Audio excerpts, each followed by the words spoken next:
Hello and Tashtilek. Welcome to the third episode of Tibet TV. I'm your host, Tenzin Choki. Today's segment is called the Immigration and Settlement Issues. We have two guests here, Pema Mintula and Tenzin Nawanteken. Pamela needs no introduction to the Tibetan community. Born and brought up here, her family immigrated to Canada in the 70s. As a student at University of Toronto, she served as the regional director. Later on, she served in the Tibetan Community Center Board. When I was a member at Tibetan Women's Association, she was our president. Someone who's always been around in the community personally, and for many in the community, she's a huge role model. So I welcome you on the show. Thank you. And Tenzin Ngaonga, another inspiring community agent for the youth. She used to work for former Member of Parliament for Parkdale High Park, Peggy Nash. Currently, she's working at Parkdale Community Legal Services as the organizer in the immigration division. And also, she serves as a board member for Tibetan Women's Association of Ontario. So welcome both of you. I'm going to start first by asking Pamela that, growing up here, what were some of the challenges you faced? And So growing up here, I faced many challenges, and to be honest, I still face them. Mainly is how to be a Tibetan-Canadian and how to maintain my culture, and also now as we're have children, how to instill those values into our children as well. Mm-hmm. So, but how do you overcome those challenges? Sometimes. So when I was growing up, my parents, and I grew up in a small town, so there weren't that many Tibetans around, but one thing my parents and relatives and other Tibetan community members in this town where I grew up always talked about preserving Tibetan culture and heritage and language. And so those were important aspects of our life. How do you balance learning and going to school in an English-speaking school all day and coming home and making sure that you speak Tibetan and do things that are Tibetan, and so that's part of your identity. And that's why I say I still struggle with that, because for me, I'm first and foremost a Tibetan, even though I'm born here, but I'm also a Canadian as well. And so I identify with both as a Tibetan Canadian, and also making sure that I have speak the language and I practice my culture and instill that into my children as well. Right. So we talked about your struggles as a Tibetan born and brought up in Canada, but through Ngaong's work, you deal with a lot of newcomers to Toronto, right? So if you can tell us some of the recurring issues that Tibetans face, either when you were working for the former MP or now in your role, as an organizer for PCL as Parkdale Legal Aid. Sure. So when I was working for Peggy Nash, a former MP for Parkdale High Park, I was doing the immigration case. I was doing casework, and a majority of it was immigration related. And because she represents the riding of Parkdale High Park, there is a large Tibetan community in Parkdale, and many of our clients' constituents had immigration issues. And the most common concern was around family reunification. So people who came here as refugees, after their refugee hearing, after they were accepted as convention refugees, were waiting to reunite with their families. Some people left, children back home. Some people left spouse, and we saw wait times as long as 5, 6, 7 years sometimes due to various complications. But in general, the processing times for permanent residents in Canada for dependents of refugees and for refugees themselves is quite high. And that's something I saw with my work in the MP's office, as well as my work right now with Parkdale Community Legal Services. And of course, there are other issues as well. Right now, at a recent community meeting we organized at the clinic, we had members of the public come and talk to us about some of the issues they face, and we heard from a number of people about the delays in the scheduling of their refugee hearings. So there was one young woman who was waiting for 4 years, and she still doesn't have her hearing date. And she's young, she wants to go to university, but her life is on hold. Similarly, there are older people who are waiting for their refugee hearings, and they have family, in Nepal or India, if it's the Tibetan community, and they can't bring them over until they get a positive decision on their refugee claim. So a number of different issues. Those are the two kind of recurring ones that I hear about when I talk to people in the community. I could go on and on about other common issues, but I'll stop here because I know you have other questions. So this is also one of our most favorite topics that whenever we meet, we discuss. It's immigration issues within the Tibetan community. So I understand that you talked about all the challenges and the struggles within the community, but how do you find solutions? What are some of the solutions that you have been able to work on? So with some of them, it's easy to advocate for. With if there is one person who's waiting for something that's it's simply a matter of a delay because a document is not available or an identity document is missing. We have ways to address that, but with other cases, we try to organize the community and advocate for them as a group. So I think that in Parkdale especially, there's power in numbers, so there's a huge Tibetan community. If we all could just mobilize around a few of these issues, then we can organize for change, and that's part of my work at the clinic as well, at Parkdale Community Legal Services as an organizer. And hopefully with these monthly community meetings, we can get started with some of that organizing work and mobilizing the community. All right, thank you. And I wanted to ask you, because I've known you for a long time now, whether it's working for the Tibetan Community Center or being in Tibetan Women's Association together, I've been a huge, I'm not going to use the word fan, but you are a huge role model to a lot of us. Oh, I wanted to ask you, I've seen that you were born and brought up in Canada, but you're very, you're very Tibetan in nature, right? So, and I've seen that you make that, the effort is very seamless, right? So I wanted to ask you, how do you navigate that, being a Tibetan and yet at the same time being a Canadian so effortlessly?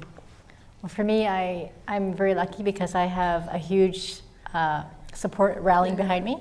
So I have my spouse also, and also I have a family who supports me and encourages me and wants me to be involved, because to them and to me as well, that's my identity, right? And so for me, being part of the Tibetan community also helps me learn as a Tibetan and improve my skills, especially in speaking, because my Tibetan language abilities are pretty limited, but I have to say that through the support of friends like you, that they've been better because of that.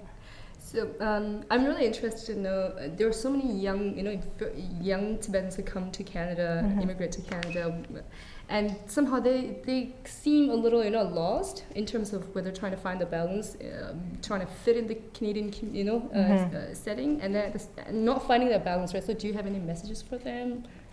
Well, as a young, me growing up, it might be a different perspective, but in speaking with a lot of Tibetan youth who have come here as immigrants, what I see, and I see their struggle, and I understand where they're coming from because they're trying to integrate into society here, but also they've come with their, what they've learned growing up in another country, whether it be India or Tibet or Nepal. A large part of what I tell people and kind of advice that I give also is, you want to maintain who you are, right now, based on what you've seen. You want to maintain who you are, but also you want to adapt in society, and oftentimes that might include doing things like volunteering, for instance, right? And so for young people, I really encourage them to get involved in the community, because integrating in society is a huge portion or a huge part of developing who you are going forward as a Canadian, right?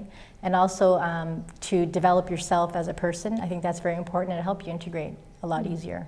I don't know, is that based on kind of what your experience as well? Yeah, I just wanted to add that, there are a lot of young people who want to be involved. So integration is a two-way street where, people have to give them a chance to participate and make it less, less difficult, because there are many young people who want to be more involved, but there are a number of hurdles, with certain organizations, it's too many meetings, and sometimes you go to a Tibetan Association meeting and it lasts 6 hours, and I want to stay involved, but sometimes I think, oh my God, can I continue this? Is this sustainable? Is this kind of, activism and involvement sustainable? And with someone with kids, I really admire you for continuing to stay involved, because sometimes I have doubts about, continuing my involvement in the community.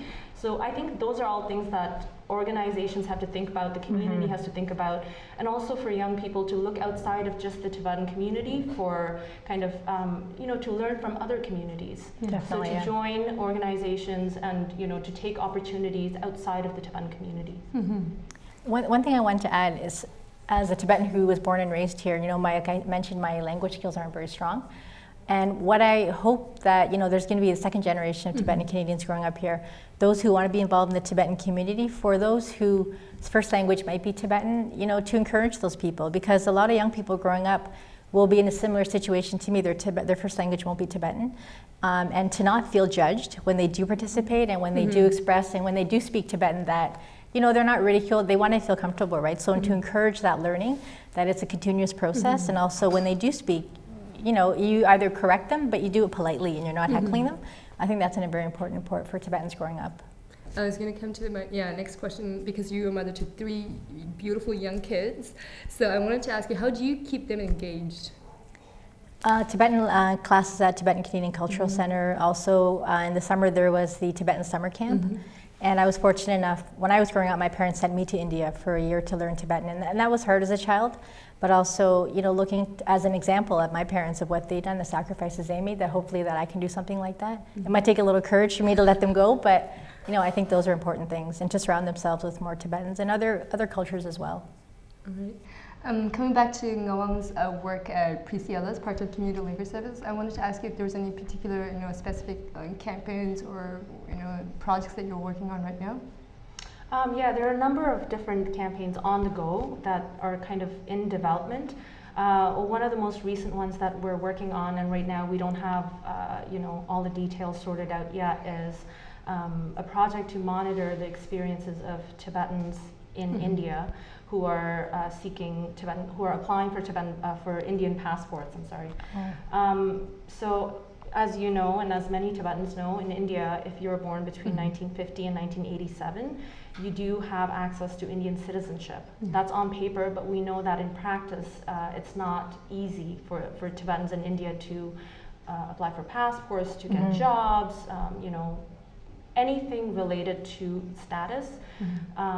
So we're trying to get together a number of people to monitor the situation now in light of a recent decision out of the Delhi High Court.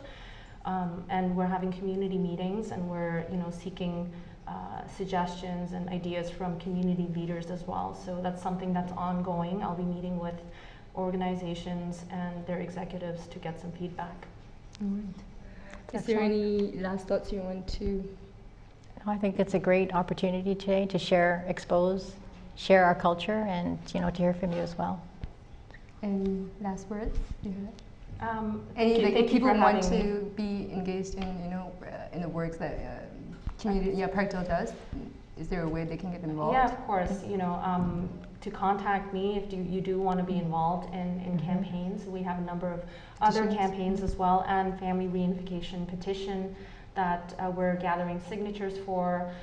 We're currently working on a citizenship, based project. A lot of people are having difficulty passing the knowledge portion of the citizenship exam. And as many people know, the fees were increased from $150, I think, to now $630.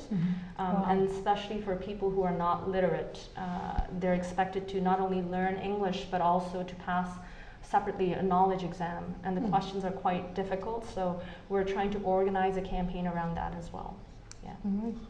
So we've come to the end of our segment. I want to thank both Pamela and Nola for coming here. I hope this segment has been able to give you a glimpse into the role that Tibetan women in particular play in keeping the community engaged. And our guests today are 2 of them inspiring community agents of change, and I want to thank both of you for coming. So thank you. Yep. If you have any questions. I have one. So with like Syria and with a couple of the places, the Canadian government has this thing where they sort of get citizenship as soon as they come over because of what's going on in their country, right? Yeah, government sponsored. Yeah, has there ever been something like that for Tibet? And do you her parents came. In the future, maybe? Is that something that you guys can work towards? And so Irma, I'm going to repeat your question. So Irma asked a question saying that right now with the Syrian refugees program that we have, the government assistance program, bringing 32,000 refugees to Canada. If there's ever been a program for Tibetan refugees, and I think Ngawang and Pamela both will be able to answer this, given Pamela's parents came under a Tibetan refugee resettlement program. So I'll ask Pamela to answer that. So in the 70s, excuse me, my parents came as what Tenzin just mentioned, a resettlement program, when Pierre Senior Trudeau was at the helm. And there were approximately, I'd say, about 100 Tibetan families that were resettled here in Canada. And from there on, I think the settlement rates grew throughout Canada in terms of there were maybe 100 in total, but within, I think, maybe a decade, there might have been 200, but we were dispersed between, different provinces. And we also have Arunachal Tibetan Resettlement Program, right? Do you want to talk about it? So I don't have too many details about it, but it was a special program to resettle 1,000 Tibetans from a state in India, Arunachal Pradesh.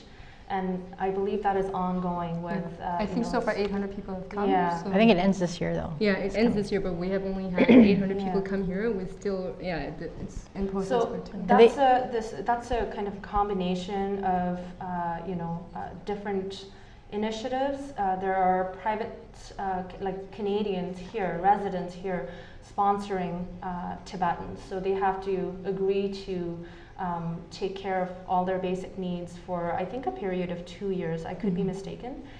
Whereas the Syrian refugees, as government-assisted refugees, are landed upon arrival, and then, there are certain provisions that are taken care of for a year or 2 years. That's certainly an option going forward for the community here to push for another resettlement program with this government. And I think it's possible, it's doable, and it's been a very successful project. It's the Tibetan, they call them, the group that organized it all, it's the Project Tibet Society, and they've been very successful in resettling Tibetans here. Any more questions?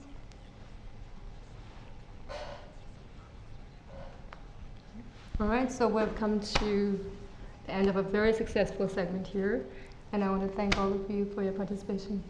Thank you.